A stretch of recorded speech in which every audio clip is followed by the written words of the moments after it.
Okay, just a quick video on intake gaskets. So this is where you need to just make sure what you got is the right one. You can see this one goes across the top, seals up these passages, which are actually vacuum passages.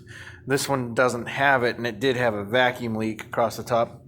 So you can see on this intake where it's going to sit, it's got these bars on the top for these vacuum ports right here. This one right here, and it's gonna seal that in.